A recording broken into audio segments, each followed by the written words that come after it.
মধ্যপ্রাচ্যের ভূরাজনৈতিক পরিস্থিতিতে জটিল সমীকরণ। গাজা গণহত্যা অব্যাহত রেখেছে ইসরায়েল, তবে বীরদর্পে প্রতিরোধ চালিয়ে যাচ্ছে হামাস। লেবানন ইসরায়েল পূর্ণমাত্রার যুদ্ধ যে কোনো সময় শুরু হয়ে যেতে পারে। হিজবুল্লাহ শতভাগ প্রস্তুত। এমন সময়ে হিজবুল্লাহ হামাসের বৈঠক কি নিয়ে কথা বলেছেন নেতারা? তবে কি হিজবুল্লাহ হামাস এক হয়ে হামলা চালাবে ইসরায়েলে?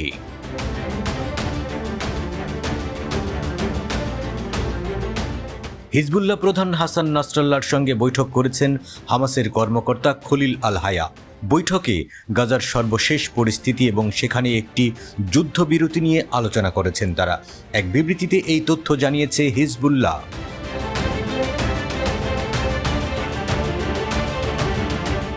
সম্প্রতি দখলদার ইসরায়েল লেবাননের বিরুদ্ধে সর্বাত্মক আগ্রাসন চালানোর ঘোষণা দিয়েছে। এরপর ইসরায়েলের বিরুদ্ধে প্রতিরোধকের মিত্ররা গাজার সাম্প্রতিক নিরাপত্তা ও রাজনৈতিক ঘটনাবলী নিয়ে আলোচনা করেছে।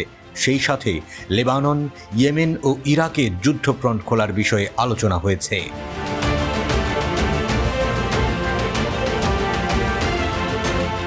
হিজবুল্লাহ নেতার সঙ্গে বৈঠকে হামাস প্রতিনিধি দল চলমান ইসরায়েল হামাস যুদ্ধবিরতির বিষয় নিয়ে পর্যালোচনা করেছে। হিজবুল্লাহ ও হামাসের মধ্যে আরও সমন্বয়ের প্রয়োজনীয়তার ওপর জোর দিয়েছেন তারা। গাজায় ফিলিস্তিনি জনগণের ওপর আগ্রাসন বন্ধ করার প্রস্তাব নিয়েও বৈঠকে আলোচনা হয়। বিবৃতিতে বলা হয়েছে, সাম্প্রতিক দিনগুলোতে গাজা নিয়ে আলোচনাধীন একটি চুক্তি নিয়েও কথা বলেছেন তাদের নেতারা। ওই প্রস্তাবে গাজায় ইসরায়েলের আগ্রাসন বন্ধের বিষয়ে তাগাদা দেওয়া হয়েছে।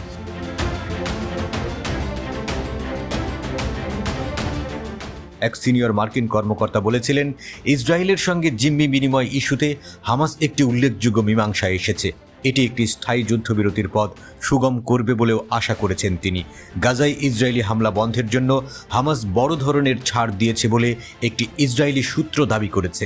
আর এই প্রেক্ষাপটেই ইসরায়েলি প্রধানমন্ত্রী বেনিয়ামিন নেতানিয়াহু আলোচনার জন্য ইসরায়েলি আলোচক দলকে অনুমতি দিয়েছেন। তবে ঠিক কী ছাড় দেওয়া হয়েছে তা জানা যায়নি।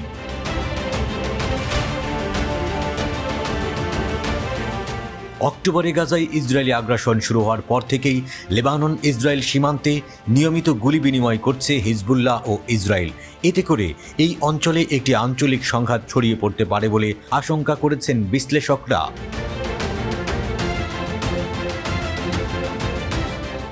গাজা শহরের সুজাইয়া এলাকায় ইসরায়েলের স্থল আগ্রাসন অব্যাহত রয়েছে, তবে সেখানে কি ঘটেছে তা পরিষ্কার নয়।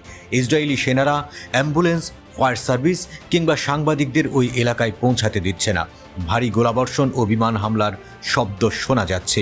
যে ফিলিস্তিনিরা সেখানে আটকা পড়েছে তাদের সরিয়ে নেওয়ার অনুরোধ সত্ত্বেও ইসরায়েল তার অনুমতি দেয়নি। আটকা পড়া ব্যক্তিদের স্বজনেরা উদ্বেগের মধ্যে রয়েছেন।